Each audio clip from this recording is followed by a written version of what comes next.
आज है 24 जनवरी 2025 दिन शुक्रवार। Welcome back to clean news UP. चलिए देखते हैं उत्तर प्रदेश की 25 फटाफट बड़ी खबरों को।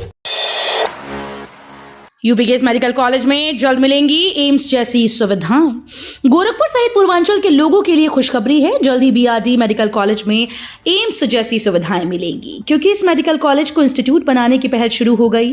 पूर्व प्राचार्य ने भी इस संबंध में शासन को अपना सुझाव दिया था। प्राचार्य डॉक्टर रामकुमार जायसवाल ने बताया कि इसे एक इंस्टीट्यूट में तब्दील कर देने से व्यवस्था सेंट्रलाइज हो जाएगी और ये स्वायत्त शासी हो जाएगा। कक्षा 6वीं व 9वीं के लिए भरे जा रहे फॉर्म 5वीं तक होंगे आवेदन। अचल आवासीय विद्यालय में कक्षा 6 व 9 में प्रवेश के लिए प्रक्रिया शुरू हो गई। 5 फरवरी तक आवेदन जमा होंगे। प्रवेश परीक्षा 2 मार्च को होगी। इस विद्यालय में पढ़ने, रहने, खाने, किताबें, ड्रेस का कुछ नहीं देना पड़ता है। अलीगढ़ के गबाना स्थित टमकोली में अचल आवासीय विद्यालय है, जहां अलीगढ़, हाथरा, सेटा और कासगंज के बच्चों का प्रवेश लिया जाएगा।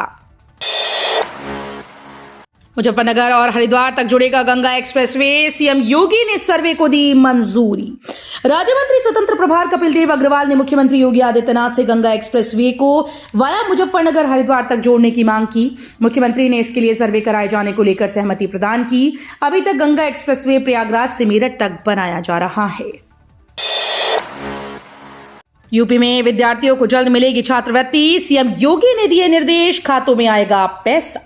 उत्तर प्रदेश सरकार जल्द से जल्द प्रदेश के विद्यार्थियों को छात्रवृत्ति के साथ शुल्क देने की तैयारी कर रही है। सीएम योगी आदित्यनाथ ने संबंधित विभागों को छात्रों को जल्द भुगतान करने के निर्देश दिए, जिसके बाद समाज कल्याण विभाग की ओर से इस पर तेजी से काम किया जा रहा है। विभाग 1 से 2 दिन के भीतर अनुसूचित जाति के 33,000 छात्रों के खातों में राशि भेज देगा। यूपी में ट्रैक्टर ट्रॉली पर नया नियम। हाई सिक्योरिटी नंबर प्लेट समेत इन मानकों का करना होगा पालन। सड़कों को बेधड़क दौड़ रही ट्रैक्टर ट्रॉली से अब तक कई जानें जा चुकी हैं। बच्चे जहां अनाथ हो गए, वहीं महिलाओं का सुहाग समय से पहले ही छिन गया। तमाम कोशिश और कार्रवाई के बाद भी इस पर अंकुश नहीं लग पाया। इस तरह के हादसों पर रोक लगाने के लिए शासन की ओर से सख्त गाइडलाइन जारी की गई। अब ट्रैक्टर ट्रॉली के पंजीकरण, निर्माण को लेकर पंजीयन अनिवार्य कर दिया गया है।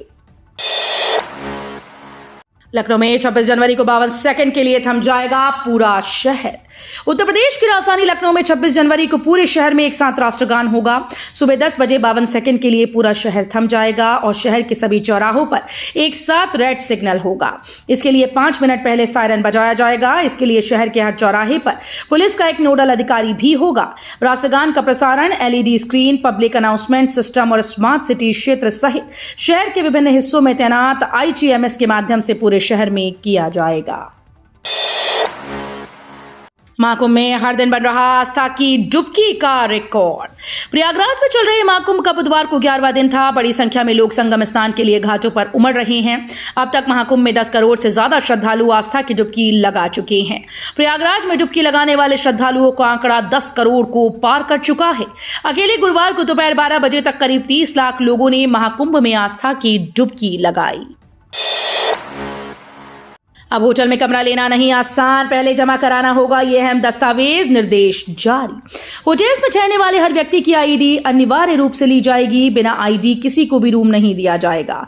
ऐसा करने पर संचालक के खिलाफ कार्रवाई की जाएगी। ग्रेटर नोएडा में पुलिस आयुक्त लक्ष्मी सिंह के निर्देश पर पुलिस टीम्स ने जिले भर के होटल रेस्टोरेंट का निरीक्षण करने के दौरान ये निर्देश प्रतिष्ठान संचालकों को दिए। वाराणसी में बनेंगे 15 नए बिजली उपकेंद्र। शहरी और ग्रामीण इलाके की बिजली आपूर्ति होगी बेहतर। जिले में बिजली आपूर्ति को सुदृढ़ और सुचारू बनाने के लिए बिजली निगम की ओर से 33/11 केवी के 15 नए उपकेंद्र बनाए जाने की योजना अंतिम चरण में है।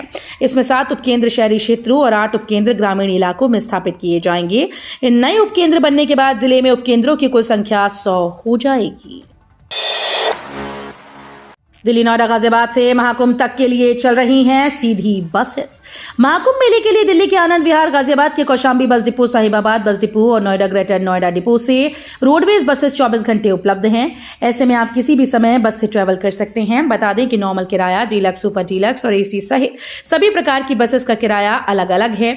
आप अपनी सुविधा के अनुसार ऑफलाइन और ऑनलाइन दोनों तरह से टिकट बुक कर सकते हैं। योगी सरकार 2 करोड़ छात्रों को देगी स्मार्टफोन। स्वामी विवेकानंद युवा सशक्तिकरण योजना के तहत अगले वित्तीय वर्ष में छात्रों और छात्राओं को स्मार्टफोन बांटे जाएंगे। योगी सरकार ने 5 साल में 2 करोड़ छात्र छात्राओं को निःशुल्क स्मार्टफोन और टैबलेट वितरित करने का निर्णय लिया। कैबिनेट से इस प्रस्ताव को मंजूरी मिली है। बीएचयू पीएचडी दाखिले में अब सभी को मौका। बीएचयू में पीएचडी प्रवेश नियमावली को लेकर छात्रों का विरोध आखिरकार रंग लाया। विश्वविद्यालय प्रवेश समन्वयन बोर्ड ने छात्रों की मांगों पर मुहर लगा दी। अब रेट श्रेणी में हर सीट पर सभी अभ्यर्थी को बुलावा भेजा जाएगा। साक्षात्कार और नेट के अंकों के आधार पर मेरिट लिस्ट से उनका चयन होगा। यूपी के शहर में पेट्रोलियम भंडार की संभावना। जियोलॉजिकल सर्वे के बाद ओएनजीसी ने ड्रिलिंग शुरू। यूपी में गंगा के कछार में पेट्रोलियम पदार्थ का भंडार मिलने की संभावना है। इसे देखते हुए oil and natural gas corporation limited ने खुदाई शुरू कर दी। भूवैज्ञानिकों ने सैटेलाइट और जियोलॉजिकल सर्वे के बाद ड्रिलिंग का काम शुरू करते हुए करीब 1 अरब का प्रोजेक्ट लॉन्च कर दिया। बलिया में सागरपाली गांव के पास ग्राम सभा वैना में हाईवे किनारे टीम ने ड्रिलिंग शुरू की। ताजमहल में 3 दिन मिलेगा निःशुल्क प्रवेश। शाहजहां मुमताज की असली कब्रों का कर सकेंगे दीदार। ताजमहल में मुगल बादशाह शाहजहां की उर्स को लेकर अलर्ट जारी कर दिया गया है। 3 दिन तक चलने वाले आयोजन के दौरान असली मजार का दीदार करने वालों पर कड़ी नजर रखी जाएगी। इसके लिए सीआईएसएफ के अतिरिक्त जवान अलग अलग पॉइंट पर लगाए जाएंगे। वहीं येलो जोन में भी सुरक्षा कड़ी रहेगी। हर आने जाने वाले की गतिविधि पर नजर रखी जाएगी।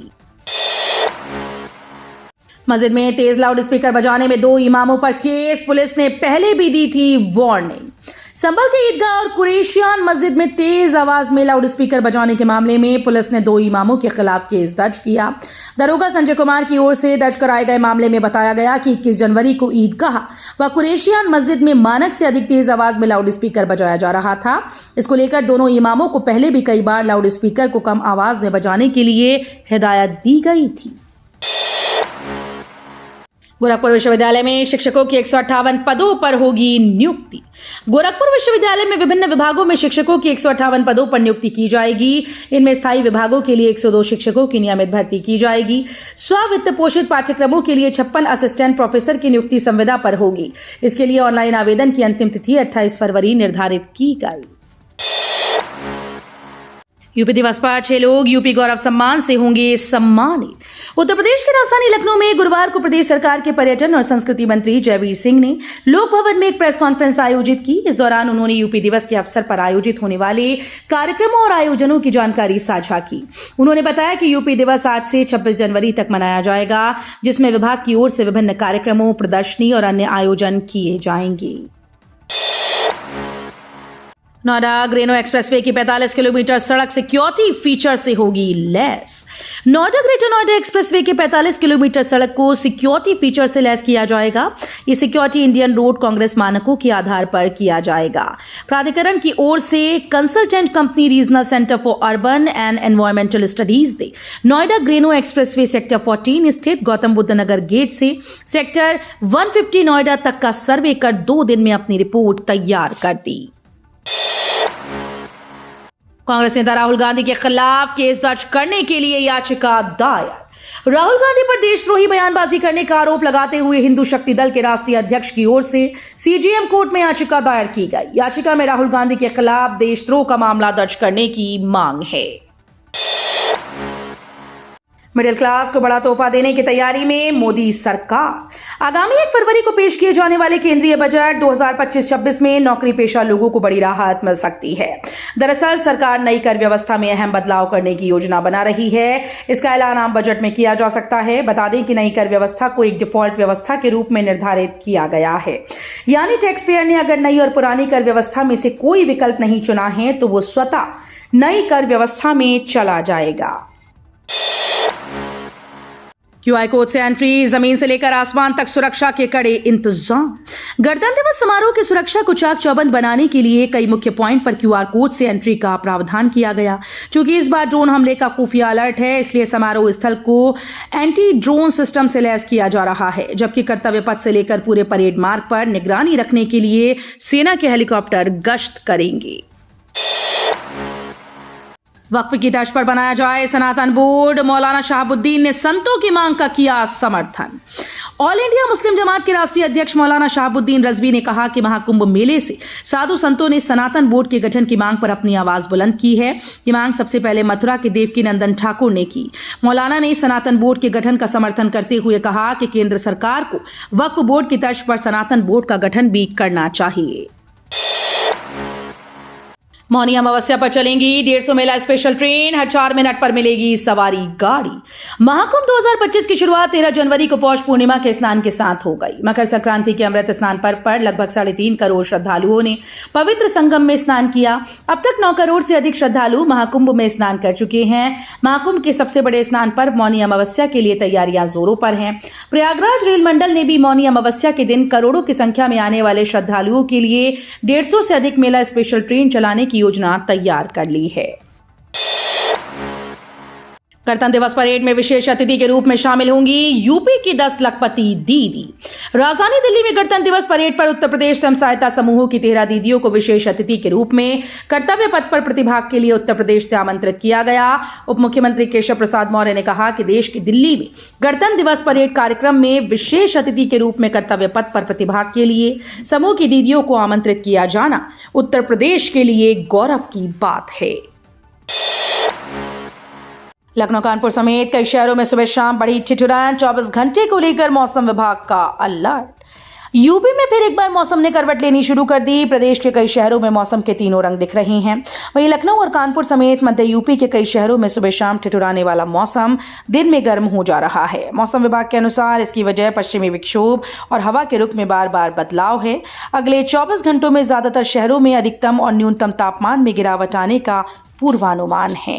तो ये थी आज की 25 फटाफट बड़ी खबरें। अगर आपको न्यूज पसंद आई हो तो वीडियो को लाइक और शेयर जरूर करें। धन्यवाद।